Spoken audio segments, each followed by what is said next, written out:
उसने अपने आप को पांडे बताया था, ब्राह्मण फैमिली से बताया था। वहाँ आके उसने मेरे को धमकी दिया, तू गोली वगैरह खा ले। तो मैंने उसका आधार कार्ड देखा था तो उसमें लिखा हुआ था आसिफ रजा। उसने मेरे को धर्म परिवर्तन के लिए फोर्स करा, धमकी दे रहे हैं कि इसके ऊपर एसिड फेंक देंगे, ये सब कर देंगे। पुलिस बचा रही है उनको। जब आप लोग इबादत करने जाते हैं तो क्यों नहीं अपने धर्म के लोगों को समझाते हैं कि भाई ऐसा नहीं करना चाहिए, जाति नहीं करना चाहिए। भोपाल में लगातार लव जिहाद के मामले सामने आ रहे हैं। इसी को लेकर एक जो है लव जिहाद की पीड़िता है हमारे साथ बातचीत करने के लिए मौजूद है।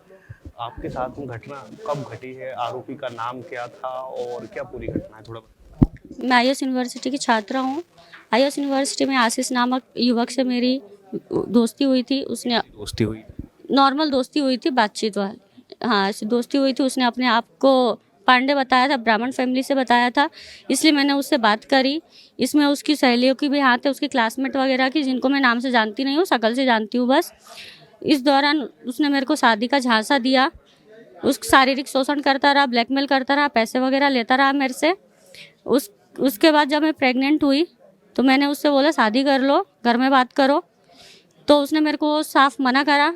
फिर उसी रात आया मेरे पास 12-1 बजे अपने दोस्तों के साथ। सैफ अली और साजिब खान को लेके आया था वो मेरे रूम पे। वहाँ आके उसने मेरे को धमकी दिया, तू गोली वगैरह खा ले। जब मैंने मना करा तो उसके बाद वो अगले दिन फिर आया, फिर भी वही दोस्तों को लेके आया था। फिर वहाँ आके वो रुका मेरे साथ, वो लोग उसको छोड़ के चले गए। उसने मेरे को धर्म परिवर्तन के लिए फोर्स करा। धर्म परिवर्तन करके रखेल बन के रह ले मेरी, अगर तेरे को नहीं रहना है तो गोली खा ले। फिर रुका। उस दिन भी उसने मेरे से ज़बरदस्ती करके उसने रिलेशन बनाई। फिर अभी भी वो उसके दोस्त लोग आते हैं मेरे को ये फोर्स करने के लिए। मैं रूम से बाहर नहीं निकल सकती हूँ। धमकी दे रहे हैं कि इसके ऊपर एसिड फेंक देंगे, ये सब कर देंगे जी। क्या नाम बताया था उसने जब आपसे दोस्ती हुई थी? और आशीष पांडे जी। फिर रियल नाम कब मालूम चला, कैसे? रियल नाम अभी मेरे को 4 महीने पहले मालूम चला था। वो आया था मेरे रूम पे, वो गया हुआ था वॉशरूम। जब उसने मेरे को मना कर दिया था तो मैंने कॉलेज से भी जानकारी ली उसके बारे में। मैंने उसका शर्ट टंगा हुआ था मेरे रूम पे, तो वहाँ पे मैंने उसका आधार कार्ड देखा था तो उसमें लिखा हुआ था आसिफ रजा जी। इस मामले में एफआईआर भी आपने करवाई है, क्या आश्वासन पुलिस से मिला? पुलिस की आश्वासन यही है कि वो दिखेगा तो पकड़ लेंगे जी। और प्रशासन पर जो है आपने आरोप भी लगाए हैं कि जो है मामला सॉर्ट आउट किया जाए। जी बिल्कुल। जब मैं शुरुआत में गई थी एफआईआर दर्ज कराने तो टीआई मैडम ने वहाँ पे, अंजना दुबे मैडम ने बोला कि वो अपना पैसे ले लो, उनसे बाहर के बाहर ही समझौता कर लो, ये कोई लव जिहाद का मामला नहीं है, छोटा मोटा चोरी का केस लगा दो उनके ऊपर, लड़कों की ज़िंदगी बर्बाद कर रही है, इसका मतलब पुलिस बचा रही है उनको जी।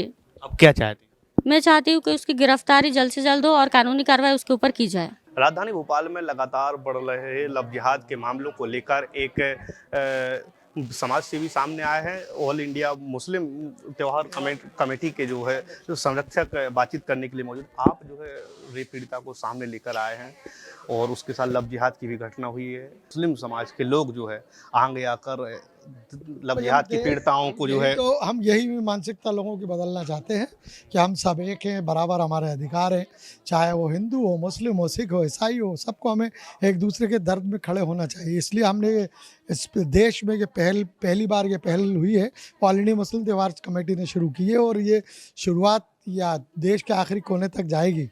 उसकी वजह एक बच्ची के साथ, एक छात्रा के साथ जिस तरह से एक नाम बदल कर और पहचान छुपाकर जिस तरह का उसका आशीष पांडे और व्यक्ति के नाम से जो उसके साथ जुल्म व ज़्यादती हुई है, यकीनन वो बहुत शर्मिंदा करने वाली है। भोपाल की छात्रा थी, वो भी छात्र बिहार का है। तो हम चाहते हैं अगर गलती हुई थी तो उसको आगे आना चाहिए था, अगर नहीं आया तो आज मैं ये कहना चाहता हूँ इस बच्ची के साथ हम लोग कंधे से कंधा मिलाकर खड़े हैं और उसकी पढ़ाई का, उसकी अदालतबाजी का, जहाँ भी जो उसको ज़रूरत आवश्यकता पड़ेगी, हम सब ऑल इंडिया मुस्लिम त्यौहार कमेटी के लोग, हम सब लोग साथ खड़े रहेंगे उसके। राजधानी भोपाल के अलावा देश में भी ऐसी घटनाएं सामने आती हैं, तो क्या वहाँ भी मुस्लिम समाज के लोगों को आगे जाना चाहिए? मैं देश के तमाम मुस्लिम नुमाइंदों से, सामाजिक संगठनों से, वो देश की सियासत में जो असदुद्दीन ओवैसी जैसे लोग बैठे हैं चोला ओढ़े, मैं कहूँगा उनसे कि बयानबाजी से बेहतर है रोड पर आकर मदद करिए ना। ये लफ्ज़ जिहाद ख़त्म हो जाएगा जब हम लोग खुलकर सामने आएंगे। चाहे आरोपी कितना ही बड़ा क्यों ना हो, किसी समाज से क्यों ना हो, कितना ताकतवर क्यों ना हो, किसी पार्टी से ताल्लुक़ क्यों ना रखता हो, लेकिन हम अपनी ईमानदारी से जब बच्चों के साथ खड़े होंगे तो यकीनन लोगों की सोच बदलेगी। जब आप लोग इबादत करने जाते हैं तो क्यों नहीं अपने धर्म के लोगों को समझाते हैं कि भाई ऐसा नहीं करना चाहिए, जाति नहीं करना चाहिए लोग। हर धर्म में, हर समाज में मुट्ठी भर लोग बुरे होते हैं, सभी धर्मों में होते हैं। किस किस को आप समझाएंगे? 35 करोड़ आबादी मुस्लिम, 142 करोड़ 45 करोड़ आबादी देश की, तो हम कितने लोगों को समझाएंगे? लेकिन तरीका यही है, मीडिया माध्यम है हमारा। मीडिया के माध्यम से अगर हम लोग तमाम लोग रोड पर सड़कों पर आकर इस तरह जो मैंने इसकी शुरुआत करी है, हम लोग आते हैं तो यकीनन इसका फ़ायदा दोनों समाज को होगा। इस मामले को लेकर आपने अधिकारियों से भी बातचीत की है, क्या आश्वासन? भाई एक सप्ताह में अगर उन पे इनाम घोषित नहीं हुआ, गिरफ्तारी नहीं हुई, तो एक सप्ताह बाद मध्य प्रदेश के मुख्यमंत्री का घेराव करेंगे।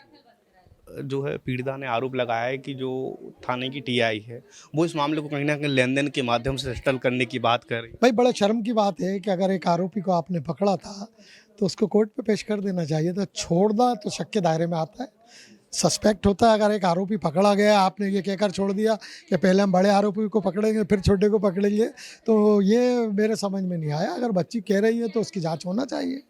तो ये ऑल इंडिया मुस्लिम त्योहार कमेटी के जो संरक्षक हैं वो बातचीत कर रहे थे। उनका कहना है कि लव जिहाद का जो मामला सामने आया वो कहीं ना कहीं समाज को शर्मसार कर देने वाला मामला है और इसी को लेकर वो खुद बच्ची को न्याय दिलाने के लिए आ गया है और उन्होंने देश के तमाम मुसलमान लोगों से भी यही दरखास्त की है कि सभी लोगों को इस प्रकार की घटनाओं में सामने आकर लड़ाई लड़नी चाहिए। कैमरा पर्सन गौरव झा के साथ Piyush Sahu, national mirror, Bhopal. Report लिखाई है तो एफआईआर लेके हमने अपने विवेचना की कार्रवाई प्रारंभ कर दी गई है। अभी आरोपी फरार हैं,